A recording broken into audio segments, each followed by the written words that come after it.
दोस्तों मैं मनीष कुमार आप सभी का एग्ज़ाम फैक्टर यूट्यूब चैनल पर स्वागत करता हूं।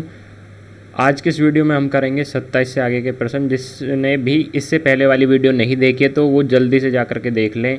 हमने प्लेलिस्ट बनाई हुई है, चैनल पर आप जाएंगे तो वीडियो के बाद आपको प्लेलिस्ट का ऑप्शन दिखेगा, वहाँ पर आप क्लिक करेंगे तो वहाँ पर प्लेलिस्ट आएगी LCM और HCF की, तो उसको जा कर के ज़रूर देख लें। आज के इस वीडियो में हम कवर करेंगे 27 से आगे के प्रश्न। हम मैथ पढ़ रहे हैं RS अग्रवाल की बुक से, ठीक है। और ये जो क्लास है वो डेली चलती है 9 बजे, ये आपको टाइम याद रखना है। और सुबह हमारी करंट अफेयर्स चलती है 10 बजे 10 AM। चलिए क्वेश्चन शुरू करते हैं करना। 27वें क्वेश्चन को देखिए। दो संख्याएं 3:4 के अनुपात में है तथा इनका लघुत्तम समापवर्तक 84 है। इनमें से बड़ी संख्या कौन सी होगी? अब दो संख्याएं दे रखी हैं। पहली संख्या आप मान लीजिए 3x, क्योंकि देखिए x मान लेते हैं हम इसका HCF। इस पेन को हम छोटा कर लेते हैं, छोटा कर लिया है अब हमने पेन। तो HCF हमने कितना मान लिया है x, और आपको पता ही है HCF की हर किसी में मल्टीप्लाई होती है। तो यहाँ पर जो संख्याएं हैं वो 3:4 हैं, तो दूसरी संख्या 4x होगी। अब देखिए इनका लघुत्तम समापवर्तक भी लिख लीजिए एक साइड की तरफ। LCM कितना है? 84। अब हमें क्या करना होता है, जो दो संख्या हमने लिए उनका हमें निकालना होता है LCM निकालते हैं। तो LCM कैसे निकलता है? जो भी यहाँ पर कॉमन है उसको एक बार लेंगे और जो यहाँ पर कॉमन नहीं है उसकी मल्टीप्लाई करेंगे, यानी 3 × 4। तो ये कितना आ जाएगी हमारी? 3 चौक 12, 12x आ गई है। और LCM आपका कितना है? LCM 84 है, तो 84 बराबर 12x। अब आपसे पूछा क्या है, इनमें से बड़ी संख्या कौन सी होगी? 3 और 4 के अनुपात में है संख्या। अब इनमें से बड़ी संख्या पूछी गई है, ठीक है। अब देखिए आपको क्या करना है, आपको इसका गुणनखंड कर दीजिए, या फिर गुणनखंड करने की क्या आवश्यकता है। x की वैल्यू यहाँ से आ जाएगी 12 सत्ते 84। x बराबर कितने आ गए? 7 आ गया है, ठीक है। x का मान आ गया है 7। अब पहली संख्या आपने मानी थी 3x, ठीक है। 3x मानी थी पहली संख्या। अब x की जगह 7 रख दीजिए। 3 × 7, तो ये कितनी आ गई? 21। और दूसरी संख्या आपने मानी थी 4x। अब 4x के स्थान पर कितना रखना है? 7 रखना है। तो 7 चौक 28। बहुत आसानी से आपके संख्या आ गई हैं। अब पूछ रहा है बड़ी संख्या कौन सी है। तो बड़ी संख्या देखिए 28 बड़ी है ना, बड़ी है। 21 छोटी है 28 से। तो यहाँ पर ऑप्शन नंबर C हमारा राइट आंसर होगा। कौन सा ऑप्शन है? तीसरा। नेक्स्ट क्वेश्चन की तरफ चलते हैं हम, 28वें क्वेश्चन की तरफ। 28 हो गया हमारा, और ये मेरे को लगता है कल हो गए थे, ये फिर से आज हो गया है। चलिए कोई बात नहीं, जिन्होंने ये वीडियो नहीं देखी है वो अब देखिए 32वें क्वेश्चन। पहले वाले में हमारे 31 हो गए हैं, ठीक है। अब मुझे लगता है 27वां 2 बार हो गया है, कोई बात नहीं, वो भी समझ गए होंगे आप। अब देखिए 32वां क्वेश्चन है। दो संख्याओं के महत्तम समापवर्तक तथा लघुत्तम समापवर्तक का योग 680 है, ठीक है। LCM और HCF को अगर हम ऐड करते हैं तो कितना है योगफल? 680। अब कह रहा है यदि लघुत्तम समापवर्तक महत्तम समापवर्तक का 84 गुना हो। क्या कह रहा है? लघुत्तम समापवर्तक महत्तम समापवर्तक का 84 गुना हो तथा एक संख्या 56 है, तो दूसरी संख्या क्या होगी? अब देखिए मैं यहाँ पर क्या लिख देता हूँ, LCM जो है वो है 84 HCF के। किसके? 84 HCF के। ये कह रहा है ना लघुत्तम समावर्तक महत्तम समावर्तक का 84 गुना, ये हमने लिख दिया है 84 HCF के बराबर है हमारा LCM। अब मैं यहाँ पर क्या करता हूँ, LCM को क्या नाम है, LCM की जगह पर मैं रख देता हूँ 84 HCF, 84 HCF। और HCF यहाँ पर है ही हमारा, तो ये रख दीजिए HCF बराबर 680। अब देखिए 84 और 1 85, 85 HCF हो गए। जैसे आपके होते हैं ना 84x कहीं लिखा है और फिर x और लिखा है, तो आप इसको क्या करेंगे, x जुड़ सकते हैं आपस में। तो 84 और 1 85x लिख देंगे। तो इसी तरह यहाँ 84 HCF और 1 HCF 85 HCF हो गए बराबर 680। अब HCF निकाल दीजिए यहाँ से, और 680 बटे 85 85 का भाग दे दीजिए, लगभग कितनी बार जाएगा, तो कितनी बार जाएगा देख लेते हैं। 8 दूनी 16, 8 तेईस 24, 8 चौक 32, 8 पंजे 40, 8 छिंग 48, 8 सत्ते 56 और 8 अट्टू 64। तो देखते हैं लगभग 8 बार, यानी कि 8 बार जाना चाहिए। 8 पंजे 40 की 0 हासिल 4, 8 अट्टू 64 और 4 68, 680। बिल्कुल 8 बार कट रहा है पूरा पूरा, यानी HCF का मान कितना आ गया, 8। अब क्या पूछ रहा है ये, तथा एक संख्या 56 है, एक संख्या 56 है, तो दूसरी संख्या क्या होगी। अब यहाँ पर देखिए आपका HCF कितना आ गया है, 8। LCM कितना है, LCM कितना है, LCM जो है वो है 84 HCF, ठीक है, 84 HCF। तो LCM बराबर 84 गुणा HCF कितना निकाला है आपने, 8। इसकी मल्टीप्लाई कर दो, LCM और HCF तो आपके आ गए, तो ये आएगा 672। LCM कितना आ गया, 672, HCF आ गया 8। अब पूछ रहा है दूसरी संख्या क्या होगी। पहली संख्या दे रखी है इन्होंने कितनी, 56। अब आपको पहली संख्या भी पता है, देखिए यहाँ पर लिख देता हूँ, यहाँ पर ध्यान दीजिए। पहली संख्या भी आपको पता है 56, LCM भी पता है, कितना है LCM, 672। और HCF की बात करूँ तो HCF कितना है, 8। ध्यान दे रहे होंगे, जो इस वीडियो को पूरा देखता है ना उसके हर क्वेश्चन समझ में आएगा। और बहुत से मैं देख रहा हूँ वीडियो को पूरा नहीं देख रहे हैं, तो वो अपना नुकसान कर लेंगे। अब HCF 8 आ गया और सेकंड संख्या पूछ रहा है हमसे, तो आपको फॉर्मूला पता होना चाहिए, फॉर्मूला पता होना चाहिए। तो यहाँ पर मैं क्या करता हूँ, इस तरफ करता हूँ इसको सॉल्व। फॉर्मूला आपको पता होना चाहिए, क्या होता है, पहली संख्या गुणा दूसरी संख्या बराबर HCF गुणा LCM, ठीक है। इस क्वेश्चन को उतारते रहना साथ ही साथ। अब देखिए पहली संख्या कितनी है, 56। पहली संख्या कितनी है, 56। दूसरी संख्या कितनी है, दूसरी निकालनी है, तो इसको ऐसे ही रहने दीजिए। HCF कितना है, 8। LCM कितना है, 672। कितना है, 672। अब देखिए ये सामने वाले कट जाएंगे आपस में, 8 सत्ते 56, 7 बार कटा 8 से। अब जो यहाँ पर 7 आया है इसका भाग दे देंगे, सेकंड की वैल्यू आ जाएगी 672 में 7 का भाग, 7 छिंग 42, 7 सत्ते 49, 7 अट्ठे 56, 7 नाम 63, 9 बार कटा, बचा कितना, 4, 42 होगा, 7 छिंग 42। तो सेकंड वाली जो संख्या आ गई हमारी 96 आ गई। अब जिसको ये समझ में आ गया है वो बहुत अच्छी बात है, जिसके नहीं समझ में आया है तो यहाँ पर ध्यान देंगे। सबसे पहले हमने क्वेश्चन पढ़ा, दो संख्याओं के महत्तम समापवर्तक तथा लघुत्तम समापवर्तक 600 का योग 680 है। यदि लघुत्तम समापवर्तक और महत्तम समापवर्तक का 84 गुना है, यानी कि जो लघुत्तम है वो 84 गुना है HCF का, तो HCF में या तो 84 की मल्टीप्लाई कर दो या फिर LCM में 84 का भाग दे दो, तो HCF के बराबर हो जाएगा, क्योंकि बराबर करने हैं ना हमें। तो यहाँ से हमें क्या हुआ, हमें प्राप्त हुई LCM की वैल्यू, और HCF का HCF ही रहने दिया। तो LCM के स्थान पर यहाँ 84 HCF रख दिया और HCF यहाँ है ही हमारा, बराबर 680। इन दोनों का योग दे रखा है ना, महत्तम समापवर्तक तथा लघुत्तम समापवर्तक का योग 680 है, तो हमने रख दिया 680। अब क्या करा हमने, इसकी सहायता से HCF की वैल्यू निकाल ली। HCF की वैल्यू आने के बाद इस वाले में रख दो HCF की वैल्यू, तो क्या होगा, LCM की वैल्यू आ गई। यहाँ पर आप देखिए LCM बराबर 84 HCF होता है ना, तो LCM बराबर 84 गुणा 8, तो यहाँ से आ गया LCM 672 आ गया। और यहाँ पर देखिए दूसरी संख्या और दे रखी है, यानी कि सॉरी एक संख्या दे रखी है, दूसरी पूछी है।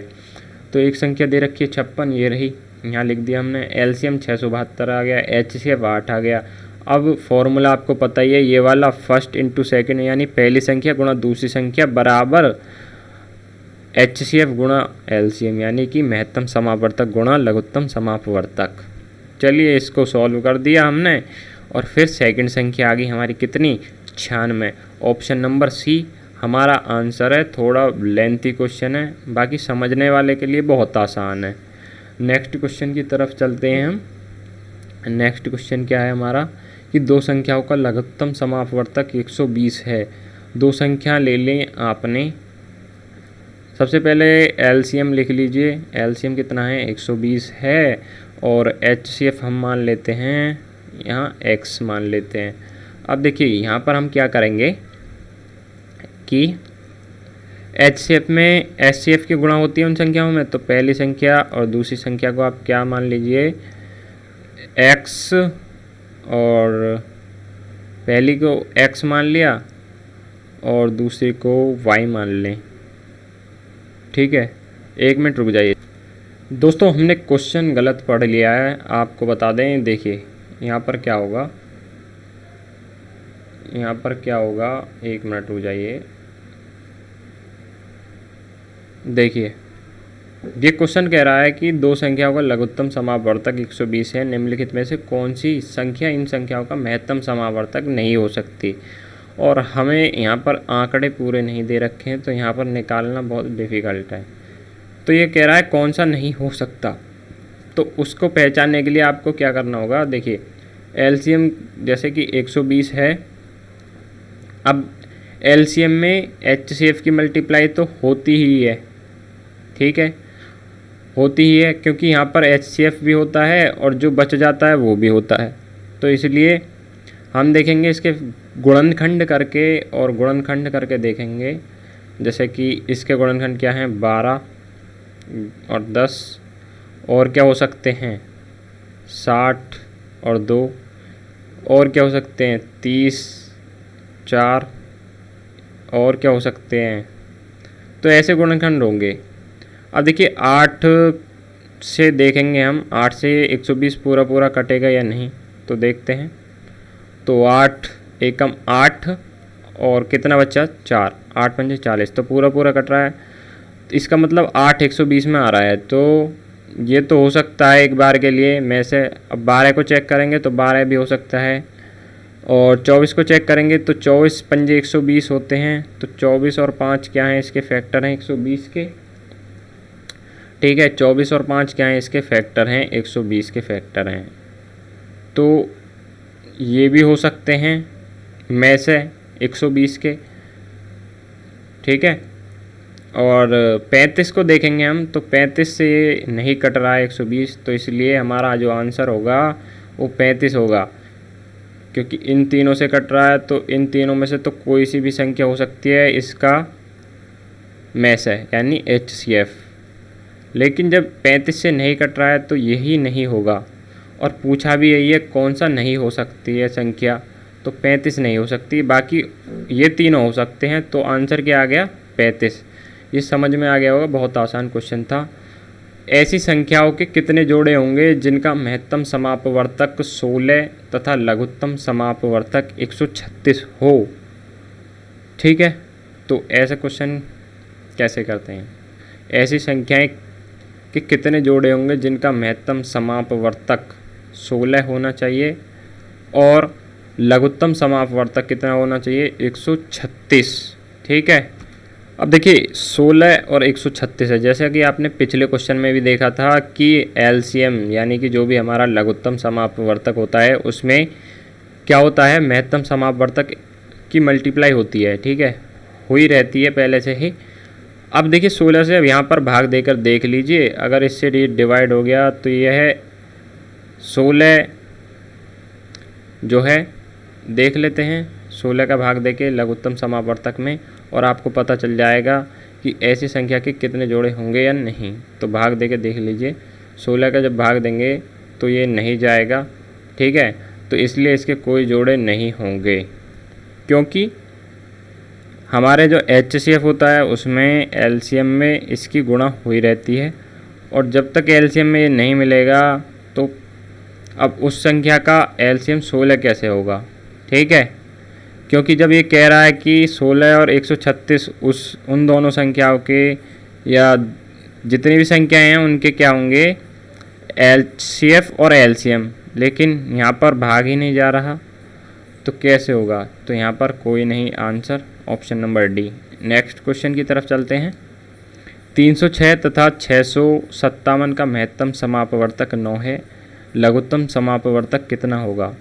वही अपना पुराना क्वेश्चन है ये कि दो संख्याएं दे रखी हैं, पहली संख्या कितनी है 306 और दूसरी संख्या है हमारी यहाँ पर, दूसरी संख्या है 657 का। इनका में से जो कितना दे रखा है, में से दे रखा है यहाँ पर 9 है और लघुत्तम समापवर्तक यानी कि लेस है, एलसीएम पूछा है। तो आपको पता ही है फर्स्ट इंटू सेकेंड बराबर एलसीएम इंटू एचसीएफ, ठीक है। अब देखिए फर्स्ट संख्या कितनी है 306 और सेकंड कितनी है 657 और एलसीएम कितना है हमारा, एलसीएम निकालना है हमें, एचसीएफ है यहाँ पर 9। अब 9 से भाग दे दीजिए, इसमें 9 से भाग दे दीजिए तो काट दीजिए इसको, 9 दूनी 18 9 तिया 27, ठीक है, बचा 3 9 चौक 36, ये लगभग 34 बार कटा। जब 34 की मल्टीप्लाई 657 में करेंगे तो आंसर आपका कितना आ जाएगा, 657 में मल्टीप्लाई करेंगे तो 22 33 8, कितना आएगा 22 33 8, मल्टीप्लाई कर लेंगे, ये ऑप्शन नंबर ए इसका राइट आंसर होगा। नेक्स्ट क्वेश्चन की तरफ चलते हैं। वह न्यूनतम पूर्ण वर्ग संख्या क्या होगी जो 12 15 और 25 से पूर्णतः विभक्त हो, यानी कि 12 15 और 25 से पूर्णतः विभक्त होनी चाहिए और वह पूर्ण वर्ग भी होनी चाहिए।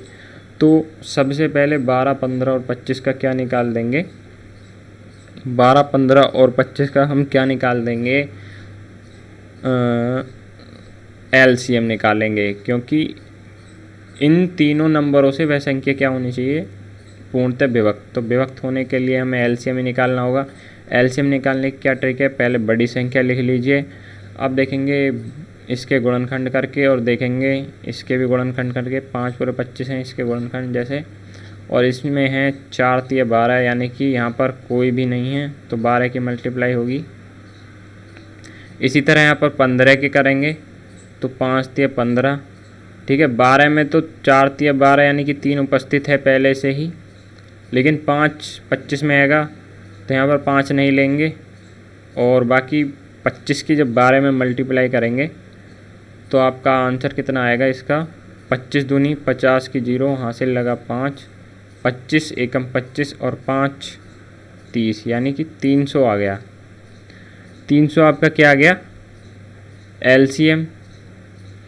अब हमें क्या करनी है, पूर्ण वर्ग बनानी है, पूर्ण वर्ग। तो देखिए 300 किसी का भी वर्ग नहीं है, और जब हम इसका दुगना करेंगे तो आएगा 600, 600 भी किसी का संख्या का वर्ग नहीं है। और आपको बता दूं कि जितने भी 300 के गुणज होंगे, यानी कि गुणज आप समझ रहे होंगे, जैसे कि मैं बात करूं 2 के 5 गुणज शुरू के तो 2 एकम 2, 2 का दूसरा गुणज हो गया 2 दूनी 4, इसी तरह यहाँ पर 300 का जो दूसरा गुणज है 600। और गुणज की क्या खासियत होती है कि वो जिस एलसीएम से, मतलब अगर उसके उन तीनों संख्याओं का भाग देते हैं इसमें 300 में तो हो जाता है, इसी तरह इसके गुणज में भी पूरा पूरा भाग जाएगा, ठीक है। तो इतना आप समझ लीजिए। अब इसका 300 का 3 गुना यानी कि 900 करेंगे, 900 करिए, 900 करने पे देखेंगे तो 900 जो है 30 का स्क्वायर बनना है, तो बन गया। तो आखिरकार हमने प्राप्त कर लिया वह संख्या, तो ऑप्शन नंबर बी सही आंसर होगा 900, क्योंकि 900 पूर्ण वर्ग संख्या भी बन रही है और 12 15 और 25 से भी डिवाइड होगी पूरी पूरी। अब हम नेक्स्ट क्वेश्चन की तरफ चलते हैं। नेक्स्ट क्वेश्चन क्या है आज, देखिए वह न्यूनतम संख्या कौन सी है जिसे 8 10 12 से विभक्त करने पर प्रत्येक दशा में 7 शेष बचे। अब 7 शेष बचना चाहिए, ठीक है। तो न्यूनतम की बात होगी तो हम एलसीएम ही निकालते हैं ज़्यादातर में। अब 8, 10 और 12 के एलसीएम कैसे निकलेंगे, ये शॉर्ट ट्रिक बता रहा हूँ मैं। तो बड़ी संख्या ले लीजिए, 12 ले ली हमने। अब यहाँ पर देखिए 4 तिया 12 4 दूनी 8 होते हैं, और यहाँ 4 तिया 12। अब देखिए यहाँ 4 उपस्थित है लेकिन 2 नहीं है, तो 2 की मल्टीप्लाई कर दो। और यहाँ पर देखिए 5 दूनी 10, इसके गुणनखंड बैठ रहे हैं, तो 2 यहाँ पर है पहले से, यहाँ 5 है तो यहाँ 5 की गुणा कर दो। अब देखिए 5 दूनी 10 और 10 की गुणा 12 में करेंगे तो 120, तो 120 हमारा क्या आ जाएगा, एलसीएम। कितना आ गया हमारा एलसीएम। अब कह रहा है कि इनसे विभक्त करें तो 7 शेष बचे। अब इसमें हम अगर 7 और जोड़ दें तो ये हो जाएगी 127। अब 127 में किसी का भी भाग दे दीजिए, चाहे 8 से दे दें या फिर 10 से या फिर 12 से, हमेशा 7 ही शेष बचेगा। तो 127 का आंसर हुआ। और चेक करके दिखा देते हैं, 8 एकम 8 बच्चे कितने 4, 47 होगा। 8 छिंग 48, ज़्यादा हो गया, ठीक है।